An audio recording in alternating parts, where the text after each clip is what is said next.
Hallelujah. আজকের এই যে সিরিজ চলছে ঈশ্বর প্রথম হতে হবে, এই সিরিজের আজকে তিন নম্বর পার্ট, তৃতীয় পার্ট। গত সপ্তাহে আমি প্রত্যেক সপ্তাহে যখন শেষ করছি তার শেষ দিয়ে আমি শুরু করছি। আজকেরও আমরা তাই করব। যেখানে আমরা শেষ করেছিলাম ঈশ্বর প্রথম হতে হবে, তার সেকেন্ড পার্টের যেটা শেষ করেছিলাম সেখান দিয়ে আমি শুরু করি। মনে যদি থাকে আপনারা যারা ঈশ্বরের বাক্যের মধ্যে গভীরভাবে ধ্যান দিয়েছেন তারা জানবেন, লুক তার 16 অধ্যায় 11-12 পদ আমি শেষ পাঠ করেছিলাম। তো আজকে আমি সেখান থেকেই শুরু করতে চাই। অতএব তোমরা যদি ধার্মিকতার ধনে বিশ্বস্ত না হইয়া থাকো, তবে কে বিশ্বাস করিয়া তোমাদের কাছে সত্য ধন রাখিবে? আর যদি পরের বিষয় বিশ্বস্ত না হইয়া থাকো, তবে কে তোমাদের নিজ বিষয় তোমাদেরকে দেবে? জেনে রাখি, ঈশ্বরের বাক্য ক্লিয়ারলি বলে, আপনি যদি ধনেতে বিশ্বস্ত থাকেন, ঈশ্বর আপনাকে দেয় যাতে আপনি বিশ্বস্ত থাকেন, আপনি সৎ থাকেন। আপনার ধনে মানে অর্থে আপনি বিশ্বস্ত রয়েছেন, সেই অর্থ কোনোভাবে বাহ্যিক খরচা হয় না, সেই অর্থকে মিসইউজ করেন না, তখন ঈশ্বর আপনাকে দেয়। এবং আপনি যখন আপনার সম্পর্ক বা আপনার প্রিয়জনের সঙ্গে সম্পর্ক বিশ্বস্ত রাখেন, তখন কিন্তু ঈশ্বরও আপনার সঙ্গে সম্পর্ক বিশ্বস্ত রাখে। আজকের সেখান থেকে শুরু করলাম। আর আপনাকে আমি আজকের আরো কয়েকটি পয়েন্ট দেখাবো। আজকে 10 নম্বর পয়েন্ট থেকে শুরু করি। তোমার যা আছে তা ঈশ্বরের দেওয়া, এটাকে স্বীকার করতে হবে। আমরা আমাদের ক্ষমতায় কিনেছি, আমাদের ক্ষমতায় অর্জন করেছি, এই মেন্টালিটি যাদের থাকে তারা পয়সাকে মিসইউজ করে, তাদের জীবনকে মিসইউজ করে, তার নানা রকম পাপের সম্মুখীন হয়, তারা পাপের পরিচর্যায় চলে। খ্রিস্ট ভাই বোন, আজকের আমাদেরকে এটা স্বীকার করতে হবে, আমাদের যা কিছু ঈশ্বরের দেওয়া। দ্বিতীয় বিবরণ তার 8 অধ্যায় 18 পদ। আবার বলছি, মন দিয়ে শুনি। দ্বিতীয় বিবরণ 8 অধ্যায় 18 পদ। সেখানে বলছে, কিন্তু তোমার ঈশ্বর সদাপ্রভুকে স্মরণে রাখিও, কিন্তু তোমার ঈশ্বর সদাপ্রভুকে স্মরণে রাখিবে, কেননা তিনি তোমার পিতৃপুরুষদের কাছে আপনার যে নিয়ম বিষয়ক দিব্য করিয়াছিলেন, তাহা অর্ধকাল মতো স্থির করণার্থে তিনি তোমাকে ঐশ্বর্য লাভের সামর্থ্য দিলেন। তিনি পিতৃপুরুষের কাছে আমাদের জন্য প্রতিজ্ঞা করেছে। আমাদের পিতৃপুরুষ, আমাদের সেই সমস্ত ধর্মীয় যে পিতৃপুরুষরা রয়েছে, আব্রাহাম থেকে নিয়ে শুরু করে সমস্ত, তাদের কাছে তিনি প্রতিজ্ঞাবদ্ধ। যে কেউ আমরা যিশুকে গ্রহণ করেছি, আজকে তারা তাদের বংশধর তারাই হয়েছে। কারণ আমরা একই, আমরা এর আগেও আপনাদের কাছে শেয়ার করেছি, আমরা কলম করা গাছ। হ্যাঁ, হয়তো আমরা প্রথম থেকে জন্মগত বিশ্বাসী নয়, আমি বর্ন খ্রিস্টান, কিন্তু জন্মগত বিশ্বাসী ছিলাম না। আমাকে প্রভু যখন টাচ করেছে 96-এ, তখন থেকে আমি প্রভুকে স্বীকার করেছি এবং রিসিভ করেছি। রিসিভ করার সাথে সাথে আমি কলম করা গাছ হয়ে গেছি। কলম করা গাছ কিরকম? একটা গাছ অন্য জাতি, ধরুন গোলাপ ধরতে পারি, গোলাপ গাছ সে ডাল ভেঙে কিন্তু তাকে লাগালে সে গাছ হয়। কিন্তু সেই গোলাপ গাছকে যদি পেয়ারা গাছের কোনো একটা জায়গায় ক্ষত করে বা গর্ত করে তার ডালটাকে গেঁথে দেওয়া হয় এবং লাগিয়ে দেওয়া হয়, সে কিন্তু সেখান থেকে আবার নতুন সৃষ্টি হয়। সে পেয়ারা গাছের সঙ্গে যুক্ত, কিন্তু সেই পেয়ারা গাছের সমস্ত কিছু সে পায়, কারণ সে পেয়ারা গাছ থেকে সমস্ত শক্তি পাচ্ছে। তাই একজন বিশ্বাসী হিসাবে আমরা কলম করা গাছ। তাই আমাদের পূর্বপুরুষের কাছে যে প্রতিজ্ঞা, সেই প্রতিজ্ঞা আমাদের মধ্যে কাজ করে, সেই প্রতিজ্ঞা আমাদের কাছে কাজ করে। আর আমরা যখন সেই বিশ্বাসের সঙ্গে আমাদের জীবনকে পারফেক্টলি পরিচর্যা করি, ঈশ্বরের বাক্য দ্বারা বাধ্যতা জীবনযাপন করি, তখন কিন্তু ঈশ্বর আমাদেরকে ধন রাশি বা আমাদের জীবনের শান্তি, আমাদের জীবনের উন্নতি, সমস্ত কিছু ঈশ্বর দিয়ে থাকে। লুক 6 অধ্যায় 37-38, লুক 6 অধ্যায় 37-38, লুক তার 6 অধ্যায় 37-38 বলছে, আর তোমরা বিচার করিও না, তাতে বিচারিত হইবে না, আর দোষী করিও না, তাতে দোষীকৃত হইবে না। তোমরা ছাড়িয়া দাও,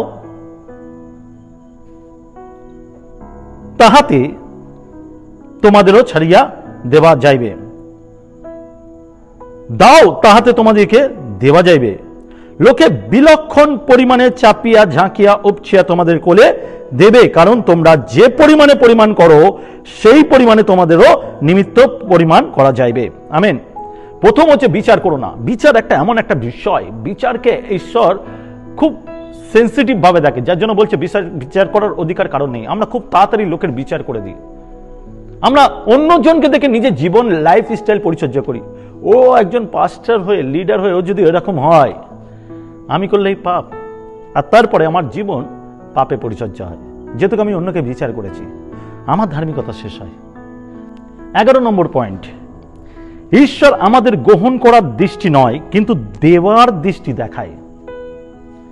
ঈশ্বর পাওয়ার দৃষ্টি দেখায় না, দেওয়ার দৃষ্টি দেখায়। আর ইনি বলতে পারেন, কারণ ইনি তা করেছেন, তিনি পাওয়ার আশায় না, তিনি দেওয়ার আশায়। আমার এখনো সেই বাণীগুলোর মধ্যে একটা বাণী মনে পড়ে, যেটা খুব পাওয়ারফুল বাণী। এরা কি করছে এরা জানে না, এদেরকে ক্ষমা করো। চিন্তা করুন, আপনাকে যদি কেউ মারে ধরে, এরা কি করছে এরা জানে না, এদের ক্ষমা করো। হতে পারে আমরা কি করি, প্রতিশোধ নেওয়াতে বেশি বিশ্বাস করি, কিন্তু ইনি যে বলছে তিনি প্রতিশোধ নেওয়াতে না, ক্ষমা করাতে বিশ্বাস করে। তাই মানুষ দেবার, একজন বিশ্বাসী হিসাবে নেবার থেকে বেশি দেওয়াতে তার দৃষ্টিভঙ্গি থাকা উচিত। সবসময় আমি পাবো এই দৃষ্টিভঙ্গি তাকে গরিব করে, আর আমি অন্যের সাহায্য করব তাতে বড়লোক করে, আশীর্বাদ জীবন যাপন করে। আপনি কি জানেন, যারা শুধু নিতে জানে তারা কখনো বড়লোক হয় না। আপনি যাচাই করে দেখবেন, কারণ তারা স্থায়ী হয়ে যায়। কিন্তু যে ব্যক্তি দেবার মনোভাব রাখে সেখানে কিন্তু কম হয় না। সামান্য আপনি চিন্তা করুন, একটা পুকুরে স্থায়িত জল, সেখানে কি আপনি কন্টিনিউ জল ঢালতে পারেন? কেন উপচে পড়বে। দেখবেন বর্ষাকালে, এখন বর্ষাকাল চলছে, আপনি দেখবেন বেশি জল, বেশি বৃষ্টি যদি হয়, আপনার পুকুরে মাছ চাষ করা মাছ অন্যর পুকুরে চলে গেছে, কারণ জল বেশি হয়ে গেছে, সেই জল উপচে অন্য জায়গায় চলে যাচ্ছে, আর সাথে মাছও। কিন্তু সেম জিনিস যদি ঝর্ণার জলের কাছে থাকে, যেখানে স্রোত বয়, সেখানে কি কখনো কম হয়?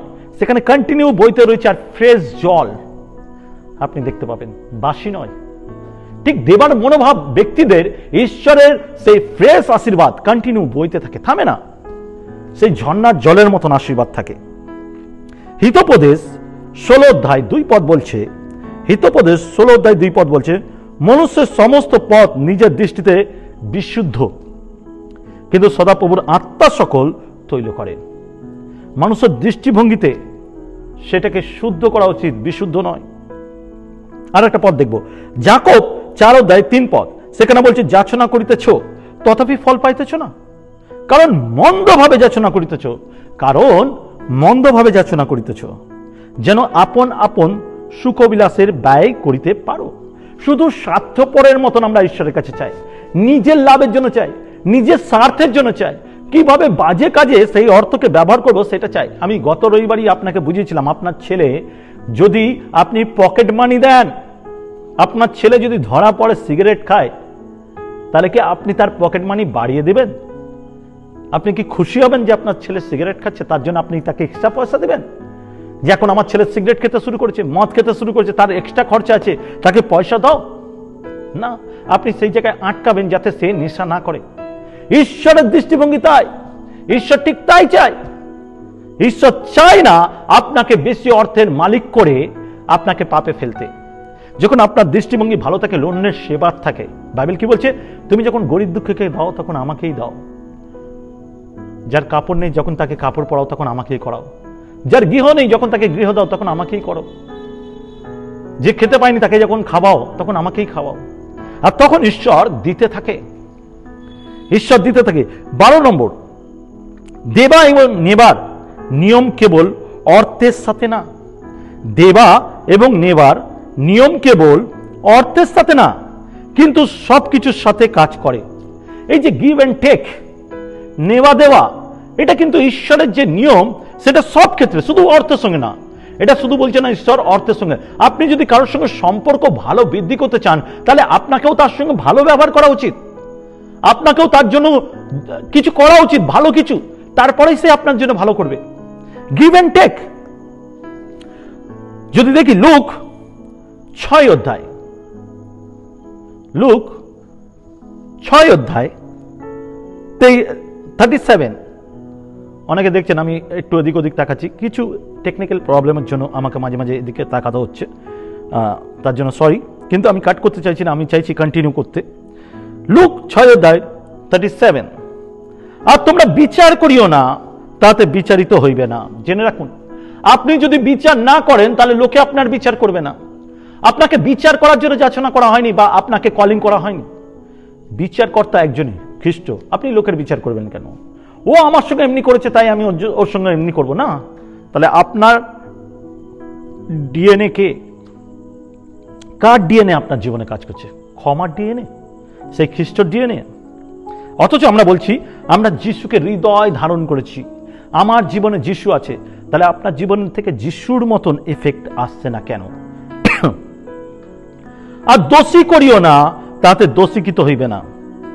তোমরা ছাড়িয়া দাও, তাতে তোমাদেরও ছাড়িয়া দেওয়া যাইবে। আমেন। লোকের দোষ না ধরে তাকে ছেড়ে দাও, তাকে বাড়তে দাও, তাকে আত্মায় গড়ে উঠতে দাও। একজন চার্চে নতুন বিশ্বাসী এলে আমরা কি করি? তাকে জাজ করতে শুরু করে দিই সঙ্গে সঙ্গে। ও এটা ঠিক করছে না, ও এটা ঠিক করছে না, ও এখনো এই অ্যাটিটিউড গুলো খারাপ, ওকে ওকে প্রত্যেক মুহূর্তে প্রমাণ করা তুমি আত্মায় বৃদ্ধি পাওনি, তুমি ঈশ্বরের যোগ্য না, তুমি ঈশ্বরের কাছে না। আমরা তার ভালো গুণগুলোকে সমাদর করি না, সম্মান করি না, বাহবা দিই না। আমরা তাকে আত্মায় বাড়তে দিই না, আমরা জাজ করতে শুরু করি আর বোঝাবার চেষ্টা করি তুমি ভালো না, আমি বেস্ট, আমি অনেক দিনের পুরনো বিশ্বাসী, আমি একজন পাওয়ারফুল ম্যান, আমি গ্রেট ম্যান, আমি ঈশ্বরের কাছে, ঈশ্বরের ডান দিকে বসে থাকি। কমন, আপনি আর আমি সমান। ঈশ্বর আমাদের প্রত্যেকের জন্য সেম রক্ত দিয়েছে। আর ঈশ্বর পাপকে ঘৃণা করে কিন্তু পাপীদের ভালোবাসে। তিনি ধার্মিকদের জন্য আসেনি, তিনি পাপীদের জন্য এসেছে। তাই একজন ব্যক্তিকে আমরা বিচার করার আগে যেন এটা চিন্তা করি যে সেই ব্যক্তি যদি পাপী হয় তাহলে তার জন্য যিশু এসেছে, এবং তাকে আত্মায় বাড়তে দিই, তাকে খোলা রাখি, আমাদের জীবন আমাদের হৃদয় তার জন্য খোলা রাখি, তাকে ওয়েলকাম করি, ওয়ার্ম ওয়েলকাম, সুস্বাগত জানাই, এবং তাকে সাহায্য করি যাতে সে আত্মায় বাড়ে। তাকে রেগুলার প্রভুতে আসতে দিই, তাকে যত্ন করি। একটা সময় আসবে সে যখন নিজে রিয়েলাইজ করবে আমি ঠিক কি ঠিক না, তার মন্দগুণ একটা সময় গিয়ে দেখবেন কখন সরে গেছে। কারণ আপনার সেই ওয়ার্ম ওয়েলকাম, সুন্দর আহ্বান তাকে পরিবর্তন করে দেবে। 13 নম্বর পয়েন্ট, ঈশ্বরকে দাও ধন্যবাদ সহকারে। ঈশ্বরকে দাও ধন্যবাদ সহকারে, কিছু পাবার উদ্দেশ্য নয়। ঈশ্বরকে যখন কিছু দিচ্ছি ধন্যবাদ সহকারে দিই, এই মতো না দিই ঈশ্বর আমি তোমাকে দিচ্ছি রাইট, আমি তোমাকে দশমাংশ দিচ্ছি, আমি আজকে তোমাকে বেশি 500 টাকা দান দিচ্ছি, 200 টাকা দান দিচ্ছি, 100 টাকা দান দিচ্ছি, আমার এই সপ্তাহে খুব অভাব, আমি যেন কোনো না কোনোভাবে 1000 টাকা পাই বা 10,000 টাকা পাই, আমার ঘর যেন পেয়ে যায়, আমার জায়গা যেন পেয়ে যায়, আমি যেন ফ্রিজ পাই, আমি যেন ঘরের নতুন কিছু ফার্নিচার আনতে পারি, এই মনোভাব নিয়ে নয়। আপনি ঈশ্বরকে ধন্যবাদ দিয়ে দিন, প্রভু এটা তোমাকে দিলাম, আমার অর্থ যেন তোমার কাজে ব্যবহার হয়, আমার অর্থ দ্বারা যেন সুসমাচার প্রচার হয়, আমার অর্থ যেন এই পৃথিবীতে তোমার রাজ্যকে নামাতে পারে। ধন্যবাদ সহকারে। 2 Corinthians 9:7, 2 Corinthians 9:7 বলছে প্রত্যেক ব্যক্তি আপন আপন হৃদয় যে রূপ সংকল্প করিয়াছে, প্রত্যেক ব্যক্তি আপন আপন হৃদয় যে রূপ সংকল্প করিয়াছে তদ অনুসারে দান করুক, মনোদুঃখপূর্বক কিংবা আবশ্যক বলিয়া না দিক, কেননা ঈশ্বর হিষ্ট চিত্ত দাতাকে ভালোবাসেন, হিষ্ট চিত্ত দাতাকে ভালোবাসেন। আমেন। যেরকম সংকল্প একজন বিশ্বাসী যখন চার্চে থাকে তার হৃদয়ের মধ্যে পবিত্র আত্মা কথা বলে এবং সে একটা সংকল্প করে যে ঈশ্বরের জন্য আমাকে এটা করতে হবে, তখনই শয়তান আটকাবার চেষ্টা করে। যার জন্য এখানে বলছে তুমি যেরকম হৃদয়ের সংকল্প করো, ঈশ্বরের জন্য যে দেওয়ার সংকল্প, আধ্যাত্মিকভাবে যেটা সংকল্প, এমনও দিও না যেখানে তোমার মন ভেঙে যায়, তুমি কাঁদছো, দিতে চাইছো না, জোর করে দিচ্ছ, এমনও নয়, কিন্তু খুশির সঙ্গে ধন্যবাদ সহকারে ঈশ্বরের জন্য ব্যয় করার জন্য সেই মনোভাব, সেই হৃদয়কে রাখতে বলছে। আপনি দিতে চান যেন আনন্দের সঙ্গে দেন, আপনার হৃদয় যেন আনন্দের সঙ্গে দেন। আবার পড়ি, প্রত্যেক ব্যক্তি আপন আপন হৃদয় যে রূপ সংকল্প করিয়াছে তদ অনুসারে দান করুক, মনোদুঃখপূর্বক কিংবা আবশ্যক বলিয়া না করুক। আপনার জীবনে যেন এটা না আসে যে আমি চার্চে আসি, আমাকে দান দিতে হয় তাই দিচ্ছি, তার মানে আপনার আত্মা মরে গেছে। আপনাকে ঈশ্বরের সঙ্গে কানেক্টেড থাকতে হবে, ঈশ্বরের পরিকল্পনাকে আপনাকে দেখতে হবে, ঈশ্বরের আশীর্বাদকে আপনাকে অনুভব করতে হবে, ঈশ্বরকে নিয়ে আপনার জীবনে ক্যারি করতে হবে, যাতে আপনি মনক্ষুণ্ণ হবে না, কিন্তু আশীর্বাদের দেওয়া দিন, আশীর্বাদের সঙ্গে দিন, তদ অনুসারে দান করুন। ওকে, কেননা ঈশ্বর হৃষ্টচিত্ত দাতাকে ভালোবাসেন। যে হৃদয় খুলে আনন্দের সঙ্গে দেয়, ঈশ্বর তাকে ভালোবাসে। 14 নম্বর পয়েন্ট এবং লাস্ট পয়েন্ট, এতে একটি বাইবেল ভার্স আছে, আমরা সেটা দেখব। ঈশ্বর আমাদের লোভী, স্বার্থপর, গ্রহণকারী থেকে উদ্ধার দাতাতে পরিণত করতে চান। লোভী, স্বার্থপর থেকে, গ্রহণকারী থেকে, লোভী, স্বার্থপর, গ্রহণকারী থেকে, লোভী, স্বার্থপর, গ্রহণকারী থেকে, ভালো করে মাথায় রাখুন, লোভী, স্বার্থপর, গ্রহণকারী থেকে। দেখবেন আজকে অনেক মানুষ চার্চ যায় কিছু পাওয়ার আশায়। কোথায় রেশন দিচ্ছে, ফ্যামিলি প্যাকেজ কোথায় দিচ্ছে, কোথায় আমাকে কিছু অর্থ দিবে? আপনি ভিখারি হয়ে যাচ্ছেন। ভিখারিরা এরকম খোঁজ করে কোথায় পাওয়া যাবে, কোন চার্চে গেলে দেবে। আপনার যদি চাহিদা হয়, আপনার যদি পাওয়ার হয়, ঈশ্বরের বাক্যের জন্য ক্ষুধিত হন। ঈশ্বরের বাক্য কোথায় পাওয়া যায়, কোথায় আমাকে কমপ্লিটলি স্বাধীনতা দেয়? ঈশ্বরের বাক্য স্বাধীনতা আনে, ঈশ্বরের বাক্য ব্লেসিং দেয়। আপনাকে ভিখারি বানায় না, আপনাকে রাজা বানায়। যে দেয় সে রাজা, আর যে নাই সে ভিখারি। খ্রিস্ট ভাই বোন, আজকের এই বাক্য আপনার কাছে তীরের মতো লাগুক, আমি এটা চাই। আপনি বুঝুন, আপনি যদি এই মনোভাব নিয়ে চার্চে যান যে কিছু পাবেন, তাহলে আপনি ভুল ডিসিশন নিচ্ছেন, কারণ আপনি ঈশ্বরের বাক্য জানেন না। ঈশ্বরের বাক্য অনুসারে আপনাকে দাতা হওয়া উচিত, আপনাকে গরিবের পাশে দাঁড়ানো উচিত। শয়তান এখনই আপনার মনে কথা বলতে, আমি নিজে গরিব। আপনি মেন্টালিটি গরিব বলে আপনি গরিব, আপনি আপনার মাথায় গরিব রেখেছেন বলে আপনি গরিব, আপনি সিদ্ধান্ত নিয়ে নিয়েছেন আপনি গরিব। আর আমরা বাইবেলে দেখেছি, আমাদের পাওয়ার আছে মুখে, আমরা পাওয়ারে যা বলি তাই হয়, আমরা স্বীকার করি তাই আমরা গরিব। কিন্তু যেদিন আমরা স্বীকার করবো আমরা ঈশ্বরের সন্তান, ঈশ্বর আমাদেরকে ব্লেসিং দেয়, আমাদের অভাব রাখে না, সেদিন আমরা বড়লোক হব। আমি যার জন্য আমাদের চার্চে সোজাসুজি বলি, যেখানে যদি মনে হয় অন্য চার্চ আপনাকে রেশন দিচ্ছে, আপনি অন্য চার্চে গেলে রেশন পাবে, এই চার্চে অনেক কিছু দিতে হয়, আপনি আসবেন না, চলে যান। কারণ আপনি গরিব থাকতে ভালোবাসেন, কিন্তু আশীর্বাদকে দেখুন চার্চে।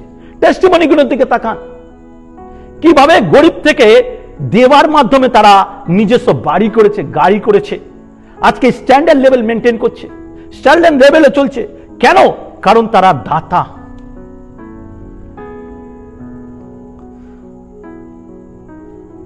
আপনাকে উদার দাতাতে পরিণত করতে চান, ঈশ্বর উদার দাতাতে পরিণত করতে চান। যিহোশূয়ার পুস্তক 1 অধ্যায় 8 পদ, যিহোশূয়ার পুস্তক 1 অধ্যায় 8 পদ। এরপর আমি প্রার্থনায় যাব। আমি চাইব আপনারা এই স্বাধীনতাটা পান, এই স্বাধীনতার আপনার প্রয়োজন আছে।